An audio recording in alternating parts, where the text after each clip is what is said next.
ang kining hitabo sa panahon sa mga Israelinhon spiritually nagakahitabo ni Pastor Nildo o Pastor Hes bisan sa atong mga panahon nga kining atong gisulti kaganihan ni Pastor Hes nga ang mga inahan mao'y great influencer sa atong mga kabataan.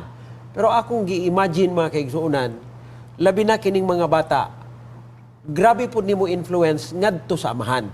So kung atong ibutang mga kaigsuunan nga ang inahan dili tumutuo, ang amahan tumutuo, mas kusog ang influence sa inahan ngadto sa anak. So ang anak, posible nga mas dako ang iyahang tendensiya nga mo-adapt sa pagtulunan sa dili parehas kanatog tinuohan.